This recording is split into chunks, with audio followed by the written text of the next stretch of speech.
Okay, so I think in last lecture I have just defined the analytic function. Yes. So what is the definition of analytic function? See, in rough language, or analytic function is nothing but a differentiable function. Is nothing but a differentiable function. आपको मैंने कल ही बोला था. Basically, the aim or the objective of this unit is to define the derivative and the integrations of a complex function, है ना. Till now we all are aware about the derivatives and integration of real function, है ना.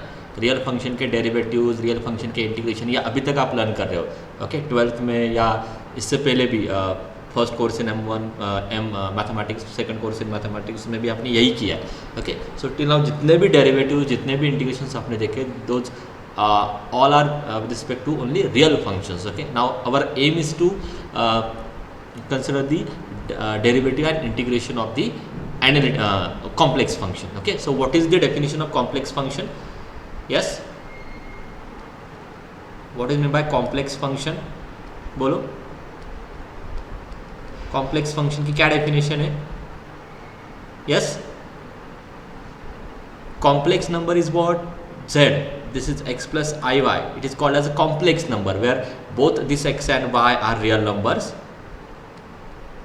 Correct? This is the definition of complex number where x and y are the numbers. What is the definition of complex function? F of z is equal to u plus iv. So now instead of this x, here you have a function in terms of x and y. X को replace करो function in terms of x and y, and replace this y by function in terms of x and y. It become a complex function. This is the simple definition. Okay, this is the definition of complex function.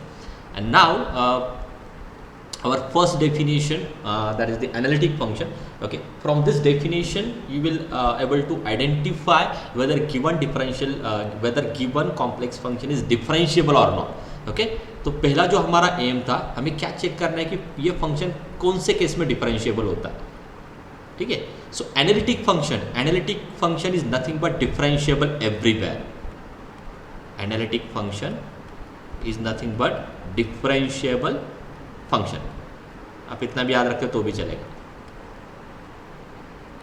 थोड़ी बहुत चीज़ें अलग हो जाती है when we are in complex function. आपको आगे जाके आगे जाके समझ में आ जाएगा. You can't compare your real integral directly with your complex integral. This two are totally different. Okay, तो वो आपको जब ये एग्जाम्पल आप देखोगे तब आपको समझ में आएगा कि real thing is different, complex thing is different. Okay, so now we have a condition, now we have a result by which you can check whether this given function is analytic or not, or this given function is differentiable or not. Okay, so please remember analytic function is nothing but a differentiable function. ठीक है, आपको मैंने पहले ही बोला था start करने से पहले कि यहाँ पे हमें बस वही देखना है कि कौन से केस में फंक्शन डिफरेंशिएबल होता है, कौन से केस में फंक्शन कौन से how you actually find the derivative of a complex function, और how you check the differentiability of a complex function, similarly the integration. Okay, now what is the mathematical condition or what is the result to check whether given function is analytic or not? What is that result? क्या result है आपके पास check करने के लिए वो function analytic है कि नहीं? Yes, us is equal to vy. हाँ, so that is called as Cauchy's Riemann equation. Correct, this is called as Cauchy's Riemann equation. Okay, और CR equation. Yes, now tell me क्या था? u का ux is equal to with respect to y uy. equal to vy, and uy is equal to minus vx. Okay, and this result is for Cartesian form. What is meant by Cartesian form? अगर आपका ये जो function है वो इन terms of x and y आता है, then you have to use this definition. Okay, when this function in terms of x and y, then you have to use this definition. Okay, अगर आपका function इस form में आता है, if you are f of z in this form, u of r theta plus I times v of r theta, in that case what is the definition? किसी को याद आ रहा है? CR equation r u r is equal to v theta. Okay, मैं भी एक बार check करता हूँ. नेक्स्ट क्या था? r u theta यू को और वी को रिप्लेस करना है शायद. Let me just check one more time instead of writing wrong expression. ये भी एक शीट में आपके साथ शेयर करता हूँ, इसमें सेम नोट्स है. हाँ, say this r u r is equal to v theta, this is correct. Next case में okay just interchange u and v, just interchange u and v. So it become r v r is equal to minus u theta. Correct. R VR is equal to minus u theta. These are the CR equation in terms of polar coordinates. In terms of polar coordinates, ठीक है. Okay. Now let us continue this. Okay. मैं एक और बार फिर से explain करता. Okay. ये हमने देखा है. This is called as the complex function. Yes. Analytic function की प्योर मैथमेटिक्स की डेफिनेशन क्या है? If that function is analytic at z equal to z naught, okay, if it is defined and has derivative at every point in some neighbourhood of z naught, और simply there exist a neighbourhood in which this function is differentiable. Okay, अभी आपको directly इतने जल्दी ये definition नहीं click होगी. Okay, अगर आपको z नॉट पॉइंट पे बोलना है कि वो फंक्शन एनालिटिक है, so there must exist some neighbourhood. आपको एक ही नेबरहुड चाहिए, एक से ज़्यादा मिलता तो कोई प्रॉब्लम नहीं. There must exist some neighbourhood in which that function is differentiable और that function has derivative at all point. This is the pure mathematics definition. Okay, but mathematically how you check this? Just 1 minute. ये शायद close हो जाएगा.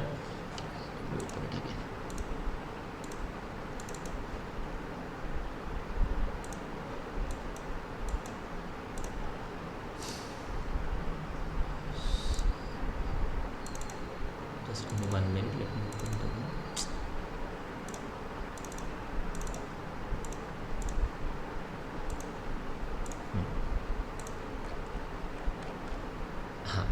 Okay, and now next is the condition for analytic function.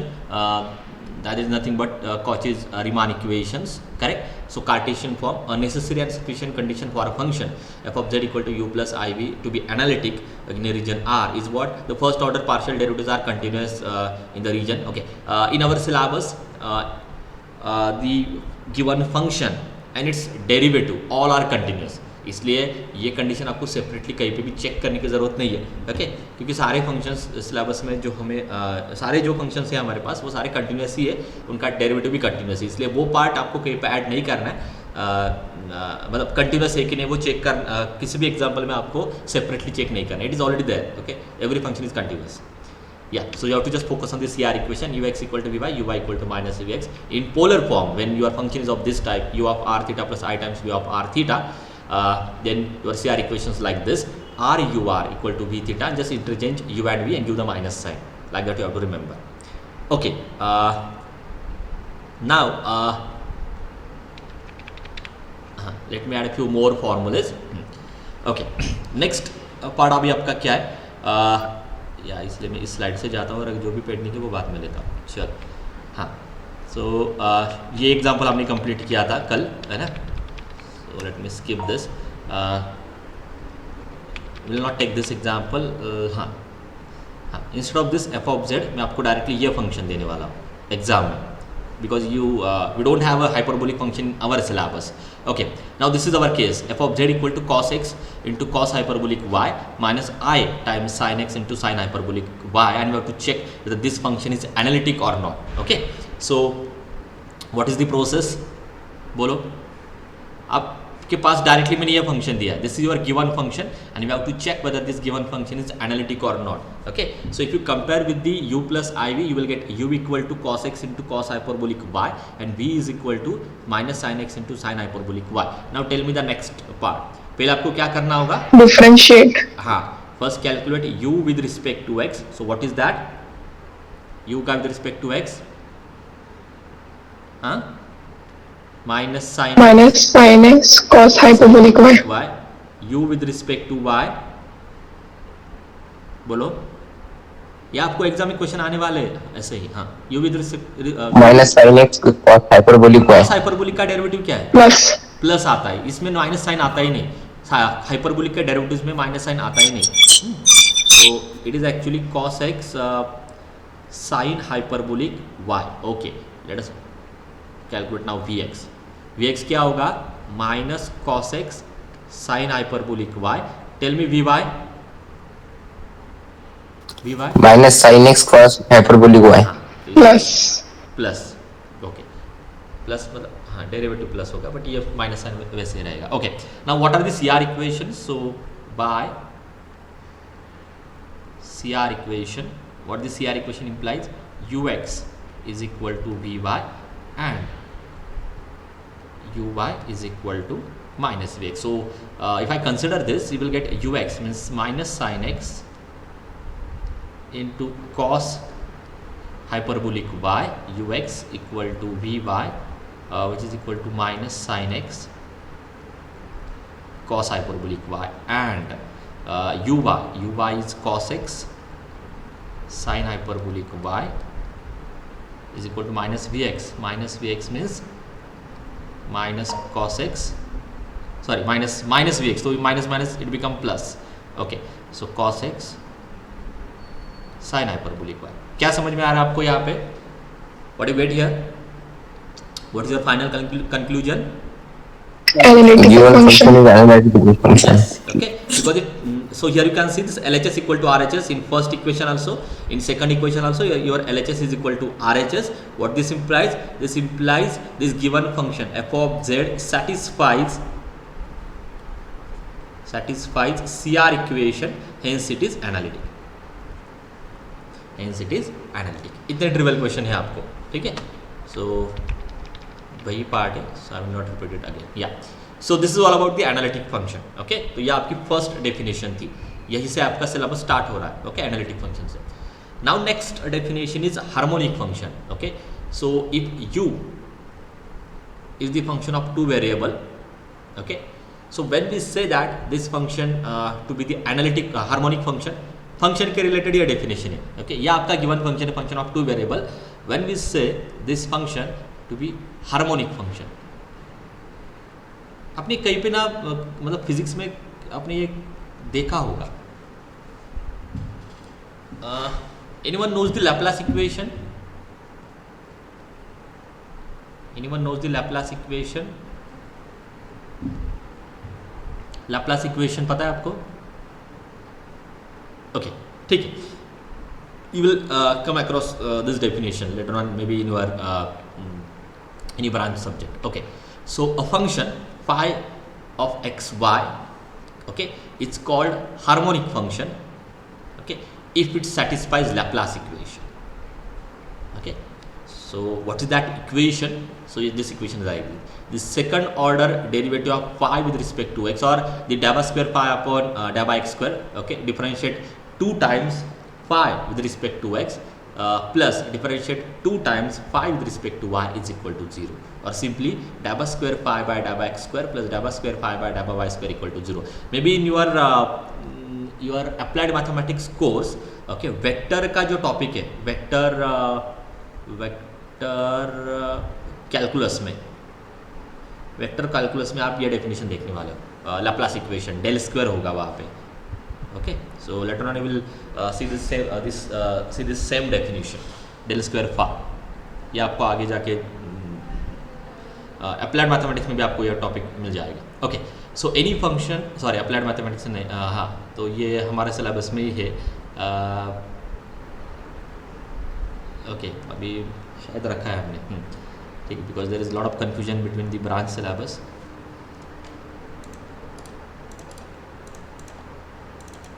Every branch has a different syllabus. Let me open this file again.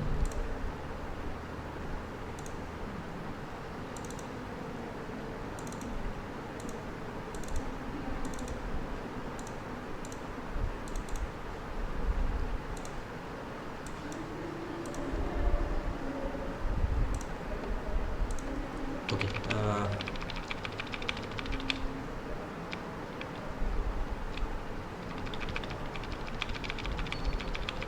Okay, so definition is simple. Okay, a function phi is called the harmonic function if it satisfies Laplace equation dabba square phi upon dabba x square plus dabba square phi upon dabba y square equal to 0. Okay, that is nothing but phi xx plus phi y is equal to 0. Just remember this definition. Okay, note that f of z equal to u plus iv is this is actually a standard theorem. F of z equal to u plus iv is an analytic function, then both u and v are harmonic. Theorem समझ में आ रहा है? अगर आपका given function, अगर आप ये show करते हो कि आपका वो जो गिवन फंक्शन है वो एनालिटिक है, what this implies both this u and v are harmonic. This is the standard theorem in complex number. u and v are harmonic. It means what? It means what? u is harmonic means what? u is harmonic means what? दोनों function harmonic है, but उसमें से अगर मैं if I take one by one, if u is harmonic, what this implies? It satisfies the Laplace equation. Satisfies the Laplace equation means what? uxx plus uyy is equal to 0, and similarly since v is harmonic, so it satisfies vxx plus vyy is equal to 0. This is one of the famous theorem in complex function. If your function is analytic, then directly this both u and v are harmonic. Okay. Next, and in this case u and v are called as harmonic conjugate of each other. Okay, means v is the harmonic conjugate of u or u is the harmonic conjugate of v. Harmonic conjugate of each other means what? u is harmonic conjugate of v और v is harmonic conjugate of u. आप कैसे भी wording इसको कर सकते हो. Both are the harmonic conjugates of each other. Okay, हाँ, अभी इस पे आपको क्वेश्चन आने वाला. अभी आपको मैं इसके आगे क्वेश्चन एक्सप्लेन करता हूँ कि आपको क्या आने वाला. ठीक है, क्या होता है, आपके पास एक फंक्शन गिवन होगा जिसमें सॉरी एनालिटिक फंक्शन गिवन होगा. Late me just right it proper. इस पे क्वेश्चंस कैसे आने वाले हैं. आपके पास एक एनालिटिक फंक्शन, सो ऑलरेडी मैं आपको क्वेश्चन में देने वाला हूँ this function is analytic, this function is analytic, that you have to consider. और मैं क्या करूँगा, आपको मैं उस फंक्शन में मैं बस आपको रियल पार्ट दूंगा. This value is unknown. Okay, so imaginary part is unknown. Question फिर से सुनो. Okay, I will give you one function which is already a analytic function. In that function, I will give you only a real part, okay? And from this information, you have to find the imaginary part. Find v. Okay? So question आपका क्या बन जाता है? Find the harmonic conjugate. इसमें बहुत type की question आपको आ सकते हैं. एक तो ऐसा होगा, find the harmonic conjugate of this u. क्योंकि आपको पता है, क्योंकि ये फंक्शन एनालिटिक है, तो u का यह हार्मोनिक कॉन्जुगेट होता है, v का यह हार्मोनिक कॉन्जुगेट होता है. तो if this function is analytic, आपको क्वेश्चन ये भी आ सकता है, find the harmonic conjugate of u. या आपको ये भी क्वेश्चन आ सकता है, find v. There are many forms. Okay, second approach आपका ये होगा, find v such that f of z equal to u plus iv is analytic. Are you getting this part? Are you getting this? कैसे करना है वो बाद में देखा जाएगा. ओके, आपको क्वेश्चन समझ में आ रहा है मैं क्या बोल रहा हूँ? क्या क्या देखा है अभी तक आपने हार्मोनिक फंक्शन की डेफिनेशन. उसके बाद अगर आपका फंक्शन एनालिटिक होता है तो उसका जो रियल पार्ट है वो हार्मोनिक फंक्शन होता है, उसका जो इमेजिनरी पार्ट है that also become the harmonic function. Okay, not only this, both this real part and imaginary parts of that given analytic function are actually called as harmonic conjugates of each other. Okay, so in exam you may have given only a real part and from that you have to calculate the imaginary part, or reverse, you may have given only imaginary part, from that you have to calculate the real part, but provided that function is analytic function. अगर मैं ये condition यहाँ से remove करता हूँ तो ये question आप कभी नहीं सॉल्व कर पाओगे. इतना तो समझ में आ रहा है? कैसे करना है वो आपको मैं बाद में एक्सप्लेन करता हूँ. Okay, are you getting this point? या सो अभी इसको थोड़ी देर के लिए साइड में रखते हैं कि कैसे रियल पार्ट से इमेजिनरी पार्ट कैलकुलेट करना है और इमेजिनरी पार्ट से रियल पार्ट कैलकुलेट करना है. दिस इज ये कैसे होगा उस पे ऊपर हम प्रॉपर एग्जांपल्स देखने वाले हैं. Okay, now let us move to the next topic which is Milne Thomson method. Okay, this method basically this method is useful to convert the given function in terms of x and y, or the given function in Cartesian form into the function in z. Okay, कैसे मैं आपको बोलता हूँ.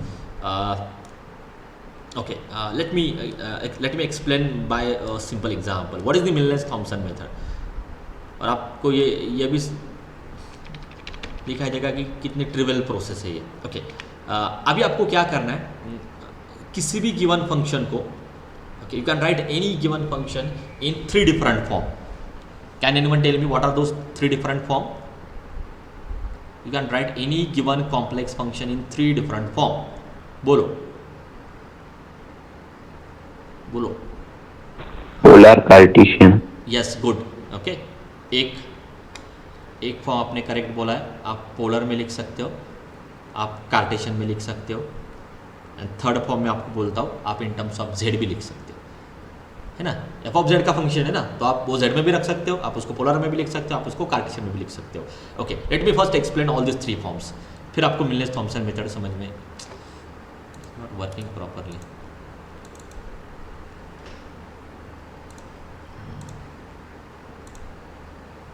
Okay, so let us take one function.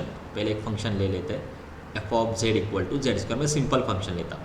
Right now the given function is in terms of z. Okay, next में क्या करता हूँ, we all know the Cartesian form. Okay, to convert this given function, इसको अगर मुझे Cartesian में convert करना है तो मुझे क्या करना होगा, to convert given function into Cartesian form, तो मुझे क्या करना होगा, बोलो। Put what, z value of z. हाँ, z equal to x plus r y, this is the standard rule. Z की वैल्यू हमेशा, जहाँ पे भी मैं जेड यूज करूंगा वहाँ पे जेड की value x plus i y ही है, that is fix. So if I want to convert this function in terms of Cartesian form, just put z equal to x plus iy. So what this gives me, so f of z is equal to x plus iy whole square.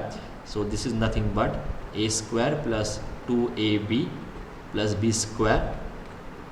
So that is nothing but your real part is x square minus y square plus your imaginary part is 2xy. Okay, so this form is called as Cartesian form. Same function, yeah. This is the first way to write, this is the second way to write. Now tell me the third way. कैसे करोगे आप polar में convert? To convert given function into polar form. बोलो क्या put करोगे आप?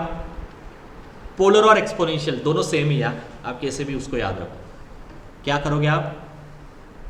r cos theta and r sin theta. हाँ, r cos theta plus i sin theta. मैं क्या करता हूँ, इसके जगह पे ये लिख लेता हूँ क्योंकि मुझे कैलकुलेशन सिंपल जाने। आपको पता है ये दोनों सेम ही है। This is nothing but e raise to i theta, cos theta plus i sin theta is nothing but e raise to i theta. This is called exponential form, okay, but that is also part of polar form, so don't worry, both are same. या now you tell me the value of f of z। If I put this in terms of r and theta की value अगर मैं put करता हूँ तो Z square की value क्या आएगी? यस, बोलो। अरे जेड की जगह पे पुट करो ना, it gives me r square e ratio to i theta, correct है?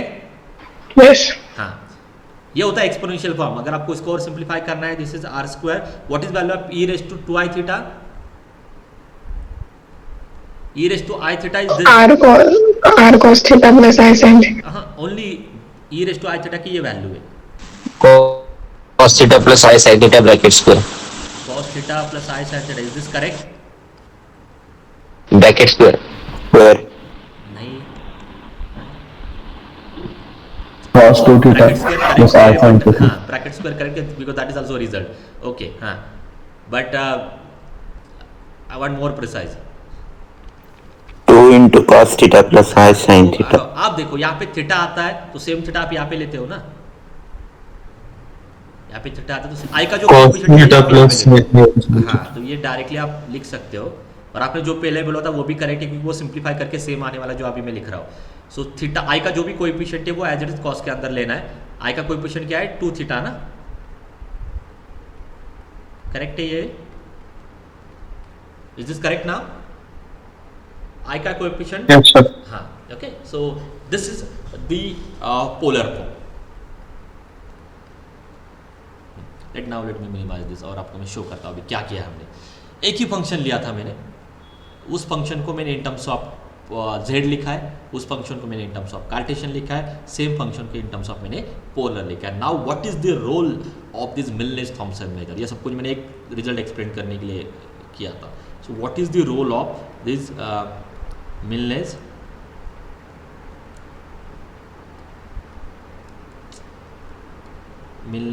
Thompson method? This method convert the given Cartesian or polar form. This method convert this given Cartesian and polar form of a given function in terms of z. Is this clear? Milne-Thomson method clear हो गई. This function convert the given function which is either in Cartesian form or either in polar form in terms of z. इतना तो समझ में आ रहा है क्या बोल रहा हूं मैं? Are you getting this? लिख लेता हूं मैं आपको, फिर आप देखो, आप मुझे बोलो समझ में आ रहा है कि नहीं. Okay, this method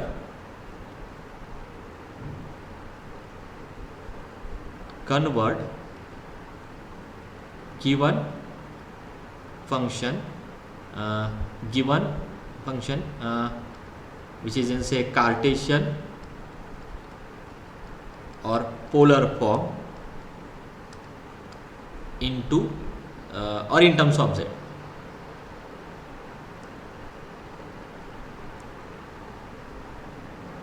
In terms of z. ठीक है, समझ में आ रहा है ये पार्ट कि मिलनेस थॉम्सन मेथड से आपको क्या मिलता है? ये सेम फंक्शन आप इन टर्म्स ऑफ z कन्वर्ट कर सकते हो. मतलब इसका आंसर क्या आना चाहिए? when I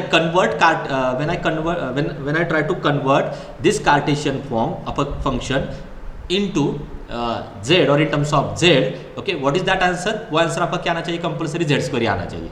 इसको भी अगर आप इन टर्म्स ऑफ z कन्वर्ट करते तो वो भी आंसर क्या आना चाहिए? कंपल्सरी z स्क्वायर आना चाहिए. नाउ लेट मी एक्सप्लेन कि उसकी प्रोसेस क्या है. ओके, तो वो शायद अभी वहाँ पे होगा.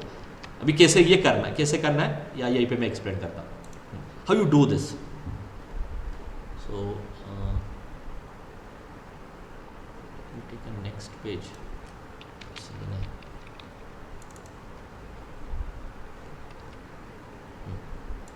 Okay, so how you do that? तो उसके लिए सिंपल रिजल्ट है. कार्टेशियन फॉर्म में, कार्टेशियन फॉर्म को इन टर्म्स ऑफ अगर आपको z कन्वर्ट करना है, what is that result?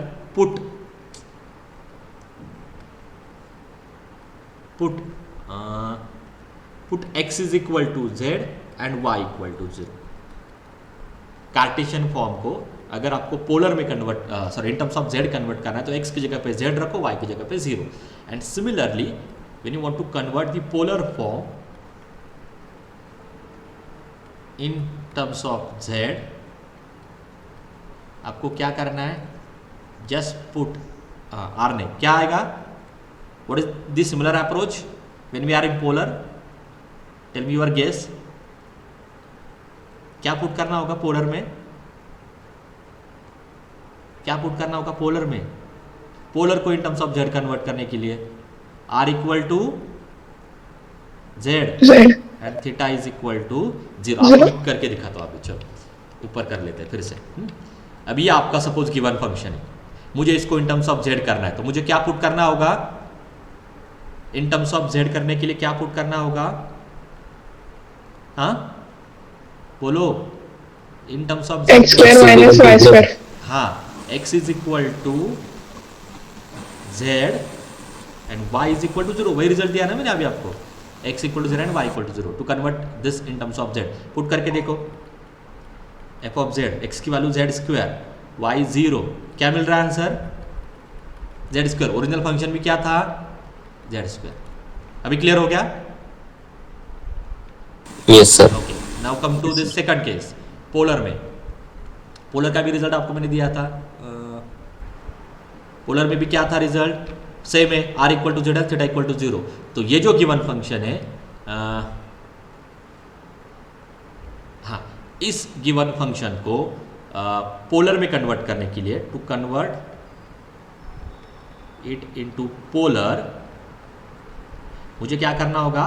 Put r equal to z and theta equal to 0. So what you get here? f of z equal to क्या मिलेगा? क्या मिलेगा बोलो,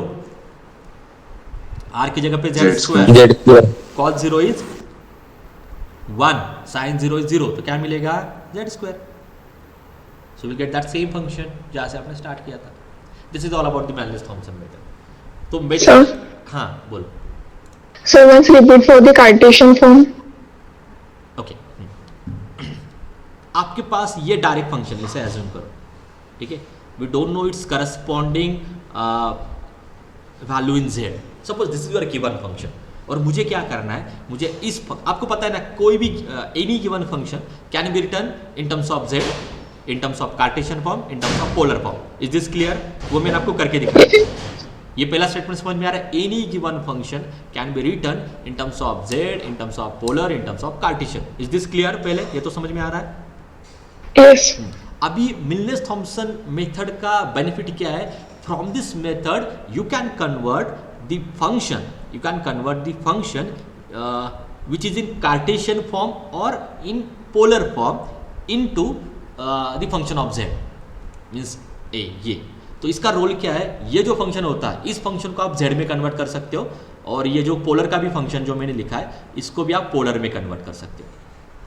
ये दिस इज मिलनेस-थॉम्पसन मेथड. क्योंकि यहाँ पे तो मैंने ट्रिवियल एग्जांपल लिया, आगे जाके और भी कॉम्प्लिकेटेड एग्जांपल आएंगे जहाँ पे रिवर्स जाना. सी z from z you can easily find out Cartesian form, but from Cartesian form से एडजस्टमेंट करके रिवर्स जाना थोड़ा डिफिकल्ट होगा. आप देखो ना, इसकी रिवर्स स्टेप क्या है? इसको परफेक्ट स्क्वायर में एडजस्ट करना, which is not a trivial task. तो इसलिए मिलनेस-थॉम्पसन मेथड में मिलनेस-थॉम्पसन से आपको एक डायरेक्ट रिजल्ट मिलता है. वो रिजल्ट क्या है? अगर कार्टेशियन फॉर्म है तो उसमें x की जगह पे z रख दो, y की जगह पे 0 रख दो, you will get this form. अगर कार्टेशियन फॉर्म है, हाँ. So in this Cartesian form, x square minus y square complete will be x, no? x square minus y square, but x की जगह पे क्या पुट करना है? z स्क्वायर ना. So means in this we have to take only x as x, or the general form is x plus yi, so that x. नहीं. Okay let me explain. पहले मुझे आप ये बोलो, ये कॉम्प्लेक्स फॉर्म, ये complex function है क्या? f of z equal to z square, whether it is a complex function. Yes. Yes. Okay हाँ, क्योंकि अब ये u प्लस आई वी के फॉर्म में नहीं दिखाई दे रहा है. क्यों नहीं दिखाई दे रहा है? क्योंकि आपने z को स्प्लिट नहीं किया. इतना ही है ना. आप अगर z को स्प्लिट करते हो तो you will get proper real part and proper imaginary part. ठीक है. Now this is the Cartesian form. Okay, आपको पता है ये इक्वेशन कहाँ से मिल रहा था? z स्क्वायर से मिल रहा था. तो अगर मुझे रिवर्स जाना है, ओके, तो ट्रिक क्या है मेरे पास? x equal to z put करो, y इक्वल टू 0 पुट करो, y इक्वल टू 0 पुट करो इस इक्वेशन में. तो z square minus 0 plus y equal to 0 की वजह से ये पूरा टर्म 0 होगा. You will get this z square. I don't, आपका प्रॉब्लम क्या? आप फिर से बोलो जितना मुझे. So now clear. Sir, I was thinking like z equals to x plus iy, no? So I was considering x square minus y square complete as x. No. हाँ. Okay. No, not like that. Okay, simple है, बस conversion है, बाकी कुछ नहीं है. इसमें क्या होता है कि कुछ जगह पे एक ऐसा क्वेश्चन आता है कि एफ ऑफ जेड कैलकुलेट करो इन टर्म्स ऑफ जेड. ऐसे कुछ क्वेश्चन है आगे कि एफ ऑफ जेड की वैल्यू मुझे जेड में ही चाहिए. तब बट आपके पास जो आंसर आता है वो कार्टेशियन में आता है. आपके पास जो आंसर होता है सामने वो कार्टेशियन में होता है. तो जेड में कन्वर्ट करने के लिए विदाउट दिस मिलनेस-थॉम्पसन मेथड पॉसिबल होगा नहीं आपको सारी जगह पे. ओके, तो इसलिए ये सबसे इजी प्रोसेस है. एक्स की जगह पे जेड रख दो, वाई इक्वल टू 0 रख दो, आपको डायरेक्टली उसका जेड का फंक्शन मिल जाएगा. Same for a polar. Okay, I hope now this is clear to all. And वही है मिलनेस-थॉम्पसन मेथड. यहाँ पे डायरेक्ट दिया मैंने आपको भी तो एग्जांपल एक्सप्लेन किया. To convert complex valued function f of Z in terms of z, use substitution x equal to z, y equal to 0. मैंने आपको प्रूव करके भी दिया ये. या now let us take our example. Show that u equal to 2xy is harmonic and also find its harmonic conjugate. Now this is one of the important question. Okay, ये theory में compulsory question आपको आता है.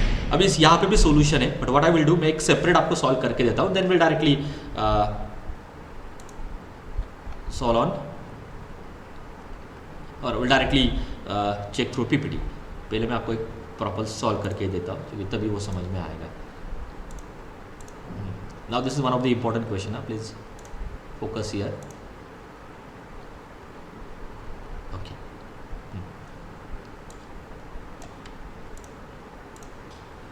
let me take this question.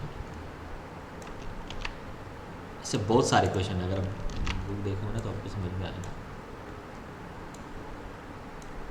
Okay, so show that this function is harmonic and find its harmonic conjugate.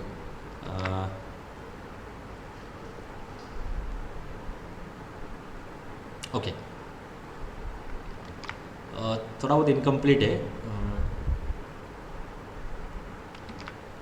Just 1 minute.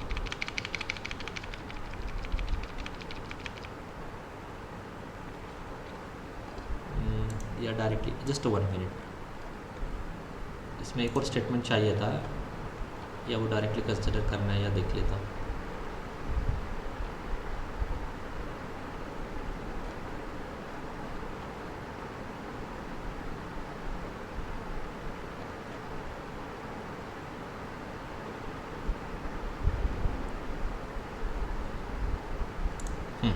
सो यहाँ पे mention नहीं किया है, बट आप ये याद रखो जहाँ पे भी आपको हार्मोनिक कॉन्जुगेट कैलकुलेट करना है. ओके, तो यू दिया है मतलब आपको फंक्शन का कौन सा पार्ट गिवन है.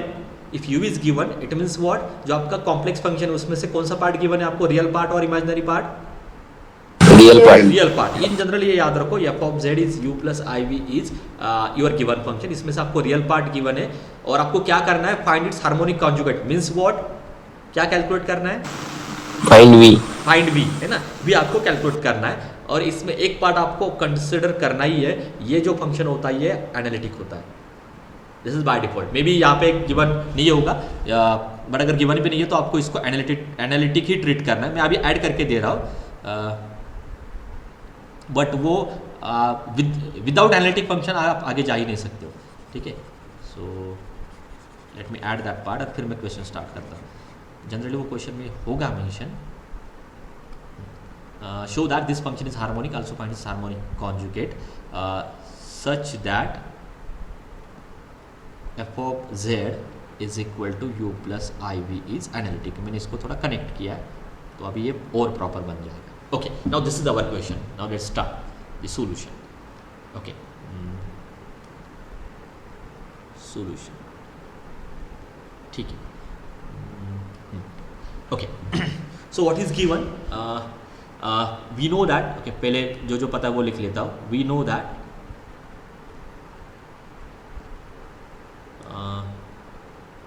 इसको एज ए गिवन कंसिडर करता हूँ. We have f of z is equal to, आपके पास क्या गिवन है, u plus I we is analytic function. Correct है, ये आपको गिवन ही है, या अगर नहीं भी होता तो आपको उसको कंसिडर करना है. We have this f of z which is equal to you plus I we is analytic function. If it is analytic then what is the result for analytic function. If it is analytic then what, बोलो. Both of them follow Laplace equation. Good. Okay, next और एक result है, ये भी correct है. satisfy CR function. Yes. Okay, तो दो result आपने करेक्ट बोले, उसमें से अभी कौन सा यूज करने वाला हूँ मैं, इट सैटिस्फाई CR इक्वेशन. ये करेक्ट बोला आपने. This both u and v are harmonic function. Okay, तो इसलिए उनका पहला पार्ट वही है, show that this function is harmonic. ये उनका पहला पार्ट है. तो पहले ये कर लेते और बाद में मैं ये रिजल्ट यूज करके आगे जाता हूँ. कि मैं दोनों लिख लेता हूँ नहीं तो. So which implies first both u and v are harmonic. अभी एक्चुअली अगर ये कंडीशन ऐड करता तो हार्मोनिक चेक करने की ज़रूरत नहीं है. ठीक है, अगर मैं ये कंडीशन ऐड करता, बट तो कभी कभी आपको ये भी क्वेश्चन होगा एग्जाम में, ये पूरा पार्ट में डिलीट करूंगा आगे से, and to just check whether this function is harmonic और नॉट. ये भी एक पार्ट आपको रहेगा एग्जाम में. So let us check whether actually ये फंक्शन जो गिवन है ये हार्मोनिक है कि नहीं. So u is equal to क्या गिवन है, 2xy. ux क्या होगा, ux इज 2y. uxx क्या होगा, बोलो. 0 है ना. uy क्या होगा, 2x, and uyy क्या होगा, 0. So this implies this uxx plus uyy equal to 0. ये आपको पता है आने ही वाला था कि आपका एफ ऑफ जेड क्या है, एनालिटिक फंक्शन है. ठीक है, बट फिर भी उन्होंने बोला था इसलिए मैंने वो शो किया. सो this implies your u is harmonic function. Hence u is harmonic function. चलो एक पार्ट हो गया। नेक्स्ट इंपॉर्टेंट पार्ट है जिसके लिए मैं क्वेश्चन ले रहा हूँ, फाइंड इट्स हार्मोनिक कॉन्जुगेट। ठीक है, हार्मोनिक चेक करना भी आपको पता है, ट्रिवियल है। 2 बार x से डिफरेंशिएट करो, 2 बार y से डिफरेंशिएट करो, उनके एडिशन करो।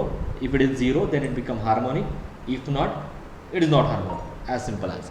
ओके, बट आपको सबसे ज़्यादा फोकस करना है उसके हार्मोनिक कॉन्जुगेट पे। ठीक है, तो अभी आपका नेक्स्ट क्वेश्चन है वो मैं लेता हूँ। ओके, सो नेक्स्ट क्वेश्चन क्या था, we have given u is equal to 2xy, ये आपको गिवन है, and our claim is what, we have to find its conjugate. Find harmonic conjugate of u means what, आपको v calculate करना है। Correct है, ये यही क्वेश्चन है ना, u equal to 2xy given है और आपको उसका हार्मोनिक कॉन्जुगेट कैलकुलेट करना है। इट मीन्स आपको v कैलकुलेट करना है, it means imaginary part calculate करना है। Okay, so to do that harmonic conjugate calculate करने के लिए आपको CR इक्वेशन का यूज करना है। ठीक है, so to find harmonic conjugate of u, consider CR equations. What are those CR equations? Can anyone tell me what are those CR equations? बोलो। ux is equal to vy, ux is equal to vy and vy is equal to minus vx। Okay, और आपके पास कौन सी information है, आपके पास इसमें से बस u की इंफॉर्मेशन है, because we know the value of u। ठीक है, अभी मैं देखो इनका यूज करके कैसे मैं v कैलकुलेट करने वाला हूं। Okay, so if I consider this first equation from first equation, call it as first, call it as second, हाँ, फ्रॉम फर्स्ट इक्वेशन क्या मिलेगा आपको, बोलो। What you get from first equation, vy is equal to ux, but ux क्या होगा, 2y। 2y। Correct, now this is nothing but, यही approach है सारे एग्जांपल में, ऐसे ही जाना है। हाँ, but this is nothing but डैबा v बाय डैबा y, यही है ना, vy का मतलब is equal to 2y, but मुझे यहाँ से v चाहिए, तो मुझे क्या करना होगा, इंटीग्रेट है ना। सो ऑन इंटीग्रेटिंग, ये आपको पता है कि नहीं, मुझे write it properly, sorry. So on integrating,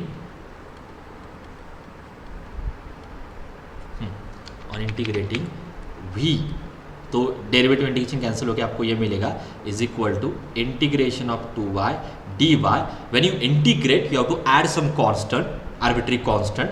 okay, तो जब आप y से इंटीग्रेट करते, आर्बिट्री कांस्टेंट आपको यहाँ पे ऐड करना है। अभी आप बोलोगे डायरेक्टली सर a क्यों आप ऐड नहीं कर रहे हो, ओके, ये a में इसलिए ऐड नहीं कर रहा हूँ क्योंकि right now we are in partial derivatives. Okay, आप डायरेक्टली a ऐड कर सकते हो when we are in ordinary derivative, जहाँ पे एक ही इंडिपेंडेंट वेरिएबल होता है वहाँ पे आप डायरेक्टली जनरली c ऐड करते हो। करेक्ट है, जहाँ पे एक ही इंडिपेंडेंट वेरिएबल होता है उस केस में जनरली आप c ऐड करते हो। okay, but when we are in partial case or when we are in a case where we have more than one independent variable, तो उस केस में आपका कांस्टेंट क्या होगा, फिर से सुनो क्वेश्चन, अगर एक ही इंडिपेंडेंट वेरिएबल है, अगर मैं कहीं पे इंटीग्रेट करता हूँ तो जो कांस्टेंट, आर्बिट्री कांस्टेंट जो मुझे ऐड करना है मैं डायरेक्टली c ऐड कर देता हूँ। c is the real constant, real number में से, या आर्बिट्री कांस्टेंट आप उसको बोलते हो, रियल नंबर होगा वो कुछ भी। ठीक है, बट जब आप पार्शियल वेरिएबल में हो, जब आप पार्शियल वेरिएबल में हो उस केस में what you feel, what is that arbitrary constant, क्या होना चाहिए when we are in partial case. अब गेस करो, ट्राई करो, क्या हो सकता है वो कांस्टेंट। Function of x।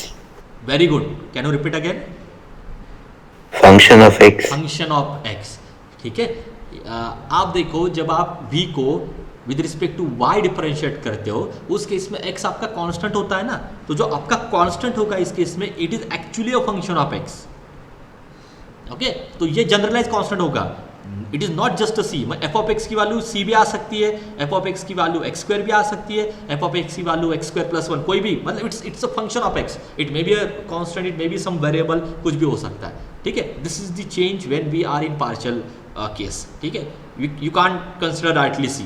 सी का मतलब क्या हो गया कि आपने डायरेक्टली एक नंबर कंसिडर किया. नहीं, नंबर भी आ सकता है वहाँ पे, एक्स भी आ सकता है, कोई भी एक फंक्शन वहाँ पे आ सकता है. So basically when you integrate basically when you differentiate y with respect to y, okay, in that case your x is constant. Reverse होता है, इतना ही है. या when you integrate with respect to y, your x is constant. That is what the logic. Okay, now let us complete this first. So v is equal to y square plus f of x. Okay, यहाँ तक आपके पास result आ गया.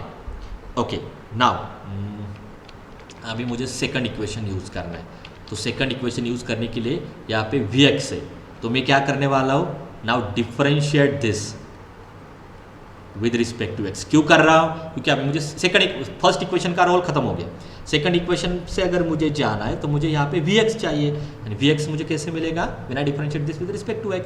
सो what is that value, vx is equal to, बोलो, differentiate this with respect to x.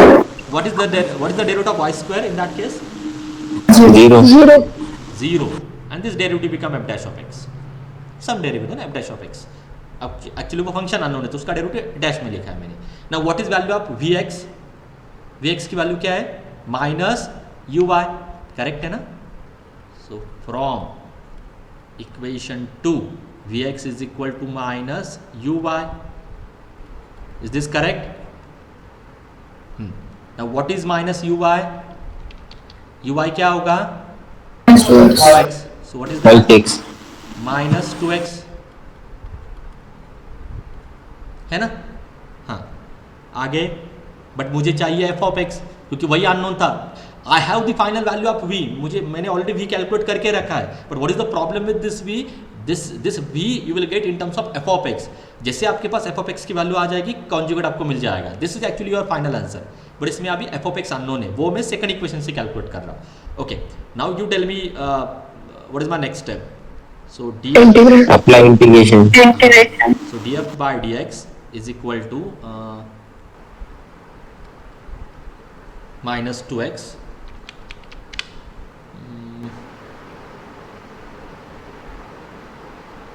So f of x is equal to what?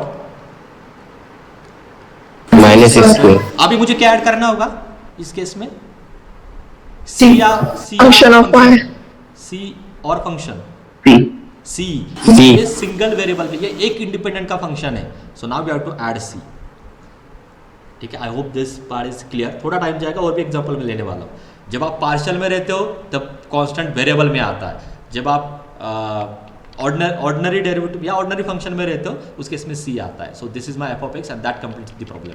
So my v is equal to y square plus f of x. But f of x क्या था, f of x क्या था, minus X square plus c. This is your final answer. और एक बार explain करना है क्या ये, या can I take one more example, what you feel? Is this clear? या एक और बार एक्सप्लेन करना है? टेल मी यस और no quickly. Is this clear? पहले इक्वेशन का यूज करो, you will get v. Second equation का यूज करो, you will get f of x. इतना ही याद रखना है. ओके, लेट अस चेक हम जो भी कर रहे हैं प्रॉपर कर रहे हैं कि नहीं.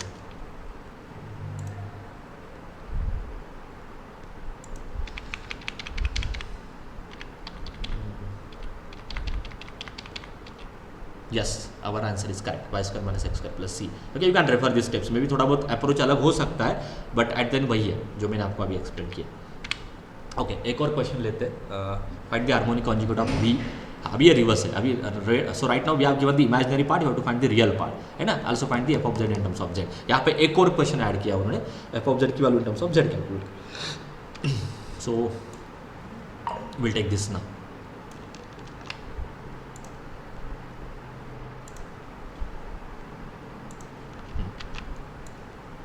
अभी मुझे आपसे आंसर चाहिए. हाँ, okay, let us start now. Okay, so in solution what we have in every example, f of z is equal to u plus हाँ, अभी यहाँ पे नहीं दिया उन्होंने, हार्मोनिक कॉन्जुगेट कैलकुलेट करने के लिए बोला है। ओके, सो आप इतना याद रखो, जब भी आपको हार्मोनिक कॉन्जुगेट कैलकुलेट करना है उस केस में उनको ये कंडीशन देना मैंडेटरी है, f of z is analytic.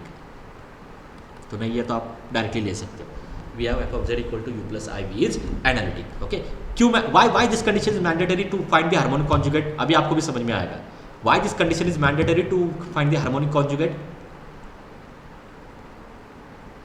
I will repeat again, why this condition is mandatory to find the harmonic conjugate. If you refer this,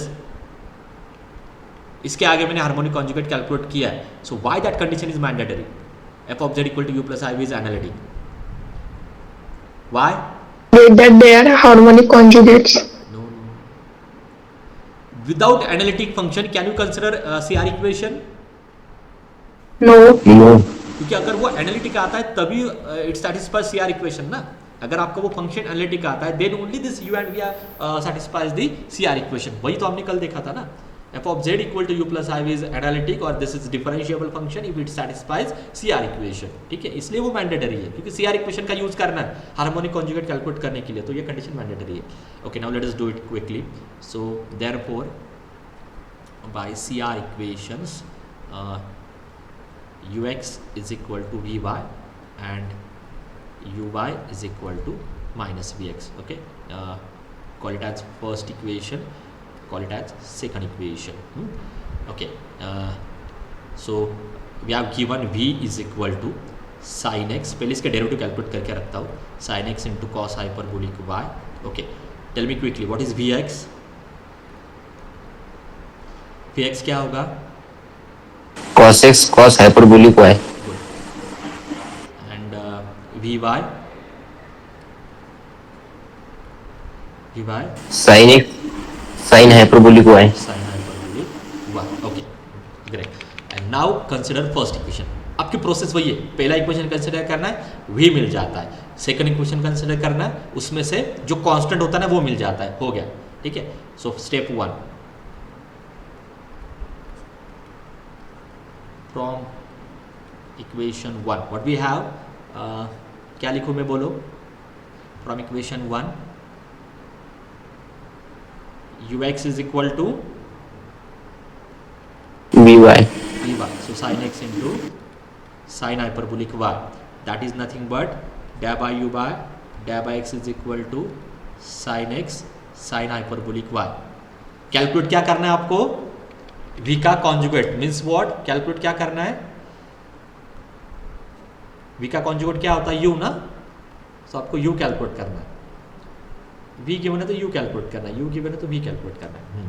okay, so what is your next step, पहला equation consider किया, what is your next step, Integration. with respect to, integrate this with respect to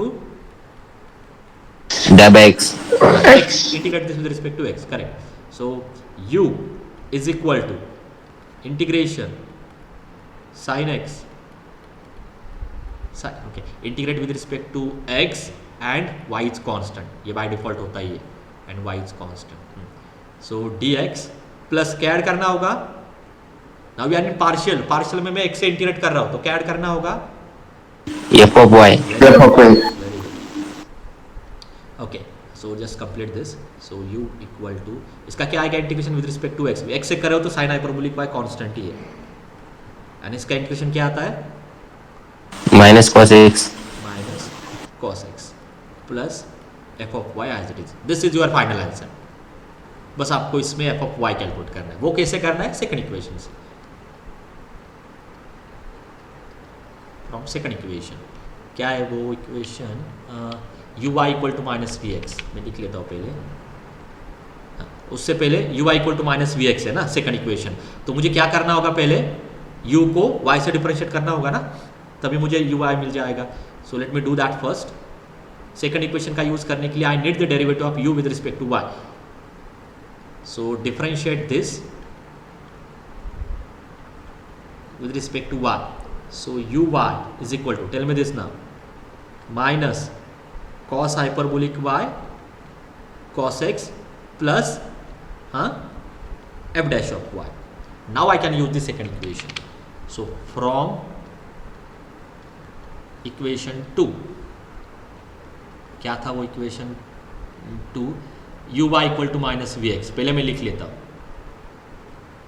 you Y equal to minus V X, then I put all this values, so U Y is this minus cos hyperbolic Y cos X F dash of Y minus V X calculate किया था हमने ऊपर, ये V X है, minus cos X cos hyperbolic Y, उसको minus देना है, minus cos x cos hyperbolic y. What this implies? What is your f dash of y? हाँ, क्या होगा f dash, क्या होगी f dash of y की value? Tell me fast. 0. Both will get cancelled with each other, so you will get 0. So this gives me df by dy is equal to 0. So what is f? Constant. Okay, इसका इंटीग्रेशन लेना होगा, but integration of 0 is 0 plus some arbitrary constant, अभी c add करना होगा क्योंकि right now we are in ordinary derivative, so the constant of integration is just a c and this implies f of y is equal to c. Now just put in third equation, that will be the final answer. So u is equal to, this implies u is equal to क्या था वो, minus sine hyperbolic y cos x minus sine hyperbolic y cos x plus c. So now we have u, ये यहीं पे खत्म हो जाता है हार्मोनिक कॉन्जुगेट कैलकुलेट करने का क्वेश्चन, बट उन्होंने एक और पार्ट ऐड किया था, आपको एफ ऑफ जेड कैलकुलेट करना है इन टर्म्स ऑफ जेड, ठीक है, this is one more part that is remaining, F of Z in terms of Z, तो वो कैसे करना है वो दिखाता हूँ, then will stop. What is F of Z? F of Z क्या होता है, यू प्लस आई वी, करेक्ट है.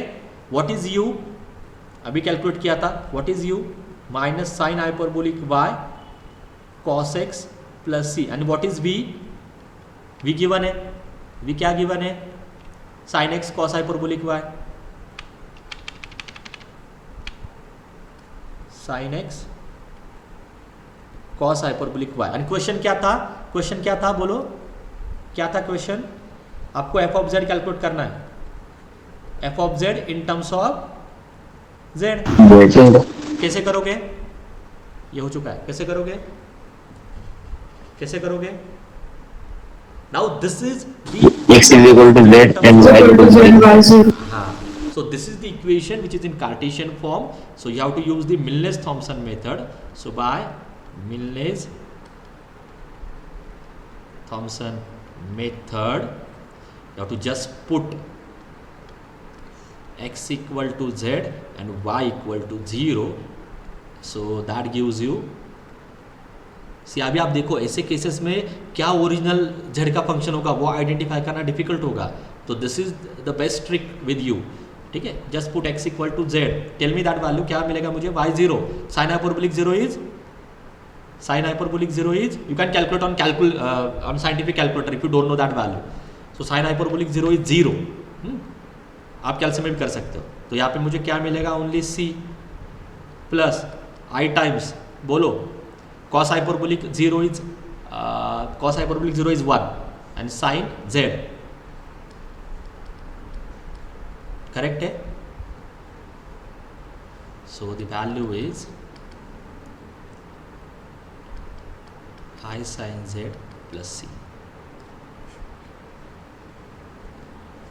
ये आपका फंक्शन होगा, ठीक है. Okay, so here we'll stop today. Any doubt? Any doubt from your side? Please share this PPT and journal pages.